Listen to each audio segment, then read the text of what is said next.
नमस्कार, मैं हूं जितेंद्र आरंग और आप देख रहे हैं एक्सक्लूसिव खबर। दिल्ली में शाह दही चूड़ा खा रहे हैं तो बिहार में आरजेडी सियासी खिचड़ी पकाने में जुट गई है। आरजेडी राष्ट्रीय कार्यकारिणी की बैठक में लालू परिवार और संगठन पदाधिकारियों ने बैठक कर ये तो तय कर लिया कि 2025 के लिए पार्टी की रूपरेखा क्या होगी। इस बीच तेजस्वी ने भी लालटेन में तेल भरकर दोबारा सत्ता में लौटने की तैयारी पुख्ता कर ली है। वो कह रहे हैं कि उनके पास बिहार का विजन और ब्लूप्रिंट है। तो क्या बिहार में अब की बार आरजेडी सरकार बनने वाली है? क्या ऐसा इसलिए क्योंकि आरजेडी की राष्ट्रीय कार्यकारिणी में 85 सदस्यों के साथ साथ राज्य और जिला स्तर के करीब 200 नेता भी पूरे बिहार से इस कार्यक्रम में शामिल होने पहुंचे थे और सभी ने मिलकर शपथ ली कि तेजस्वी के नेतृत्व में एक बार बिहार में लालटेन जलाना है।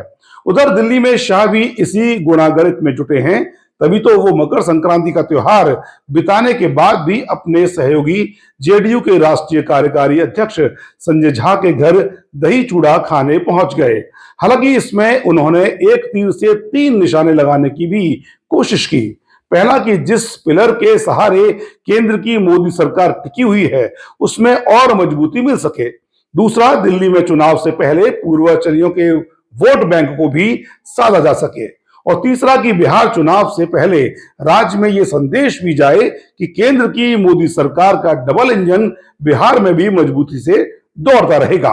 वैसे भी बीजेपी की रणनीति है कि नीतीश अगर अपनी उम्र के इस पड़ाव पर कहीं डगमगाते भी हैं तो जेडीयू के राष्ट्रीय कार्यकारी अध्यक्ष में माध्यम से उनके केंद्र सरकार टिकी रहे और मोदी जी को बैसाखी मिली रहे। ऐसा करके मोदी और उनके चाणक्य अमित शाह ने नीतीश को भी बैसाखी पर लाने की कोशिश की है। तभी तो अपनी ही पार्टी में रहकर भी नीतीश अलग थलग से चिंता वाली मुद्रा में दिखाई पड़ने लगे हैं। वो सोचते हैं कि अगर एनडीए में उन्होंने बगावत कर भी दी तो अब की बार कुछ होने वाला नहीं है। इसलिए तो मकर संक्रांति के मौके पर केंद्र सरकार के मंत्री चिराग का बुलावा आया तो दही चूड़ा खाने नीतीश उनकी राह दौड़े चले गए। लेकिन वहां पहुंचकर ऐसा लगा कि नीतीश का यहां आना झटका सा है, क्योंकि जिनके निमंत्रण पर वो वहां पहुंचे थे वो होस्ट ही कार्यक्रम से गायब दिखे। आप तो समझ ही गए होंगे कि यहां किसकी बात हो रही है। जी हां, ठीक समझे आप।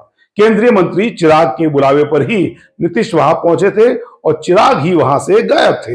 हालांकि बाद में चिराग का बयान भी आया कि वो किसी अर्जेंट काम से वहां से चले गए थे। लेकिन गठबंधन में कोई दरार जैसी खबर नहीं है। लेकिन बिहार के उलटफेर समीकरण के लिए आरजेडी अभी से ही गोटी सेट करने में लग गई है। पूर्व रेल मंत्री और बिहार के पूर्व मुख्यमंत्री लालू प्रसाद यादव को लेकर उनकी पार्टी राष्ट्रीय जनता दल में भी अब भी कोई संदेह नहीं है, जबकि कहा कुछ और जा रहा था। आरजेडी में उनके पद कद को लेकर कई तरह की कयासबाजी चल रही थी, लेकिन ऐसा कुछ नहीं हुआ। पार्टी की राष्ट्रीय कार्यकारिणी की पटना में हुई बैठक में एक बात तय हो गई कि आने वाले समय में लालू प्रसाद यादव और उनके छोटे बेटे तेजस्वी प्रसाद यादव का एक समान महत्व मान लिया गया है। इसके साथ ही फैसला हुआ कि आरजेडी के राष्ट्रीय अध्यक्ष का चुनाव इस साल अक्टूबर की जगह अप्रैल में ही हो जाएगा। आरजेडी के राष्ट्रीय कार्यकारिणी की बैठक में पार्टी के राष्ट्रीय प्रधान महासचिव अब्दुल बारी सिद्दीकी ने प्रस्ताव पेश किया कि आरजेडी का वर्तमान सांगठनिक सत्र 10 अक्टूबर 2025 को समाप्त होने वाला है। अब चूंकि इसी साल सितंबर अक्टूबर में बिहार विधानसभा चुनाव होना है, इसलिए सांगठनिक सत्र 2025-28 के लिए चुनाव कार्यक्रम को पहले कराया जाए। इसके मद्देनजर 2025 से लेकर 2028 के लिए प्राथमिक और सक्रिय सदस्य बनाने की अंतिम तिथि 31 मार्च 2025 निर्धारित की गई है। इस बार अप्रैल में ही राष्ट्रीय अध्यक्ष का चुनाव कराने की तैयारी है, ताकि बिहार विधानसभा चुनाव पूरी तरह के साथ लड़ा जाए और तेजस्वी यादव के नेतृत्व में सरकार बनाई जाए। संगठनात्मक चुनाव के लिए राष्ट्रीय मुख्य निर्वाचन पदाधिकारी पूर्व मंत्री रामचंद्र पूर्वे को बनाया गया है, जबकि सहायक राष्ट्रीय मुख्य निर्वाचन पदाधिकारी पार्टी प्रवक्ता निरंजन गगन को बनाया गया। इन्हीं के कंधों पर मिशन 2025 की जिम्मेदारी सौंपी गई है। बिहार के साथ साथ दिल्ली में भी अभी सियासी लड़ाई है। कहने का मतलब यह है कि बिहार में तो विधानसभा चुनाव अभी थोड़ा वक्त है, लेकिन दिल्ली की चुनावी लड़ाई का ऐलान हो चुका है। दिल्ली में 5 फरवरी को वोटिंग होगी, जबकि आने वाले 8 फरवरी को यानी 3 दिनों बाद चुनावी नतीजे घोषित किए जाएंगे, जिसमें पता चलेगा कि केजरीवाल हैट्रिक पूरा करने के बाद चौथी बार भी दिल्ली की सत्ता पर काबिज हो पाते हैं या नहीं, या फिर दिल्ली की गद्दी पर बैठी केंद्र सरकार के नुमाइंदे यानी बीजेपी बाजी मार ले जाएगी। क्योंकि देश की राजधानी में बीजेपी और आम आदमी पार्टी के बीच जोरदार टक्कर चल रही है। फ्री बीज के जरिए दोनों ने दिल्ली में ऐसे ऐसे चुनावी वादे कर दिए हैं जो ना सिर्फ उनके लिए चिंता की लकीर है, बल्कि वोटर के लिए भी कड़ी टक्कर होगी कि चुनाव में जो मुफ्त की रेवड़ी बांटी जा रही है, आखिर उस पर वोट डाले जाएंगे कि नहीं। क्योंकि आम आदमी पार्टी रोज रोज दिल्ली वासियों के लिए नए नए वादे कर रही है, तो बीजेपी भी मुफ्त की रेवड़ियां बांट रही है। साथ ही पार्टी ये भी कह रही है कि बीजेपी के इन चुनावी ऐलानों के साथ दिल्ली में पहले ही ये जो योजनाएं चल रही हैं वो भी लगातार चलती रहेंगी। यानी केजरीवाल सरकार की किसी भी योजना को दिल्ली में रोका नहीं जाएगा, बल्कि उनमें ऐड ऑन करके योजनाओं का फायदा दिल्ली की जनता को दिया जाएगा। दिल्ली में जिस वक्त चुनावी दंगल है, उसी वक्त यूपी में भी एक सीट पर उपचुनाव होना है, जो लोगों के लिए ना सिर्फ चर्चा का विषय है, बल्कि पार्टी के लिए भी हॉट सीट है।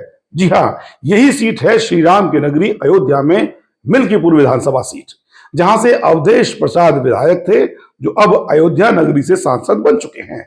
और वो सीट खाली होने के बाद मिल्कीपुर में विधानसभा का उपचुनाव हो रहा है। इस सीट पर समाजवादी पार्टी से अवधेश कुमार के पुत्र और समाजवादी पार्टी नेता अजीत प्रसाद मैदान में हैं। तो बीजेपी ने यहां से चंद्रभानु पासवान पर दांव खेला है। लेकिन यह लड़ाई इतनी बड़ी है कि खुद सीएम योगी ने यहां का मोर्चा संभाल लिया है और बीते 15 दिनों में वो खुद 3 बार अवध नगरी अयोध्या का दौरा लगा चुके हैं। बीजेपी से साख की लड़ाई मान चुकी है, क्योंकि जिस राम मंदिर के लिए बीजेपी ने इतना बड़ा आंदोलन चलाया, सुप्रीम कोर्ट से जीत मिलने के बाद वहां राम मंदिर बनाया गया, वहीं की सीट लोकसभा चुनाव में पार्टी हार गई। लेकिन अब मिल्कीपुर उपचुनाव में बीजेपी हर हाल में जीतने की कोशिश करेगी और इसीलिए पार्टी ने यहां अपने 6 मंत्रियों को मोर्चा संभालने का जिम्मा सौंप दिया है। जबकि उधर अखिलेश ने भी रिकॉर्ड बरकरार रखने के लिए हर रोज बीजेपी पर जुबानी हमले कर रहे हैं। कुल मिलाकर दोनों चुनावी राज्यों बिहार और दिल्ली के साथ साथ मिल्कीपुर सीट पर भी लड़ाई तेज है। देखना होगा कि कौन कितनी सीटों पर बाजी मार पाता है।